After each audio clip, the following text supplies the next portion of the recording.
والا بسم اللہ الرحمن الرحیم اقرأ بسم ربک الذی خلق۔ اس صورت کا نام صورت علق ہے جی، اور یہ مکی صورت ہے،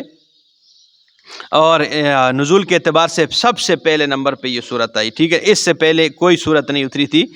جبریل امین آئے اور غار حرا میں تھے رسول اللہ صلی اللہ علیہ وسلم، اور وہاں پر جبریل امین وحی لے کے آئے، پہلی وحی یہ 5 آیتیں لے کے آئے۔ تو فرمایا اقرأ یا محمد، تو رسول اللہ صلی اللہ علیہ وسلم نے فرمایا ما انا بقارئ، میں تو نہیں پڑھ سکتا ہوں۔ تو انہوں نے پھر کہا اقرأ،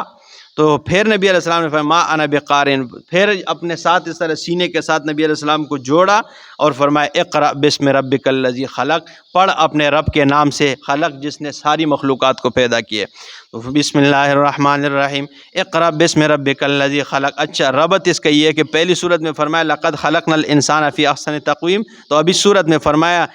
کہ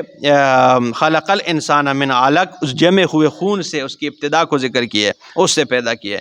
اقرأ بسم ربک الذی خلق، پڑھ اپنے رب کے نام سے، الذی خلق، وہ جس نے سارے مخلوق کو پیدا کیا ہے، خلق الانسان من علق، اور انسان کو پیدا کیا من علق جمع ہوئے خون سے۔ اقرأ وربک الاکرم، پڑھ وربک، اور تیرے رب الاکرم عزت مند ہے، الذی، یعنی تو جب قرآن پڑھے گا تو قرآن کی وجہ سے اللہ تجھے بھی عزتیں عطا کرے گا۔ الذی علم بالقلم، اللہ وہ ذات ہے جس نے سکھایا قلم کے ذریعے، علم الانسان ما لم یعلم، سکھایا انسان کو ما وہ لم یعلم جو وہ نہیں جانتا ہے، کلا ہرگز نہیں جیسا یہ گمان کرتا ہے، ان الانسان لیطغی، بے شک یہ انسان بڑا سرکشی کرنے والا ہے، ان رآہ استغنی، خاص کر جب یہ دیکھ لے کہ یہ بے پرواہ ہے، جب یہ اپنے آپ کو تھوڑا بے پرواہ لے، میرے کو سب کچھ نہیں جی، میں کی فلانے دا محتاج نہیں، کدے کوئی کام ہے تو میرے کو آ جائے، میں کی اس کو جائیے۔ تو فرمایا خاص کر جب یہ دیکھ لے کہ یہ بے پرواہ ہے، ان الی ربک الرجعی، بے شک تیرے رب کی طرف ہی رجوع لوٹنا ہے،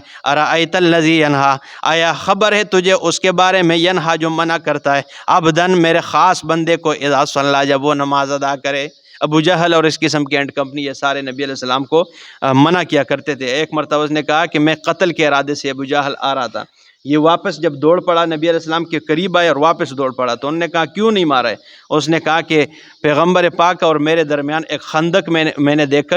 اور اس خندق میں آگ لگی ہوئی تھی اور اس میں میں نے پر دیکھے، ٹھیک ہے نا۔ تو یہ اتنا ڈر گیا کہ وہ اللہ نے فرشتے بھیجے اور خندق آگ کی لگا دی نبی علیہ السلام کے ارد گرد۔ تو اس کے میں فرمایا آیا نہیں دیکھا اس شخص کے بارے میں، ٹھیک ہے نا، جس نے منع کیا خاص بندے کو، اذا صلی، جب وہ نماز ادا کرے، ارأیت ان کان علی الہدی، آیا نہیں دیکھتا ہے، ان کان علی الہدی، اگر ہے یہ ہدایت پر، او امر بالتقوی، یا یہ تقوی کا حکم دے، ارأیت خبر ہے تجھے، ان کذب وتولی، اگر یہ جھٹلائے، وتولی اور منہ پھیرے، الم یعلم بان اللہ یری، آیا نہیں جانتا یہ کہ اللہ اسے دیکھ رہا ہے، کلا ہرگز نہیں جیسا یہ گمان کر رہا ہے، لئن لم ینتہی، اگر یہ باز نہیں آیا، لنصفعا بالناصیہ، تو کھینچ لیں گے ہم اسے پیشانی کے بالوں سے، ناصیۃ کاذبہ، وہ پیشانی جو جھوٹی پیشانی ہے، خاطئہ خطا کار ہے، فلیدع نادیہ، پس چاہیے اسے کہ بلائے اپنی مجلس کو، سندع زبانیہ، ہم جہنم کے داروغوں کو بلا لیں گے، کلا ہرگز نہیں، لا تطیعہ ہو، تو اس کی بات نہ مان، واسجد واقترب، سجدہ کر، واقترب،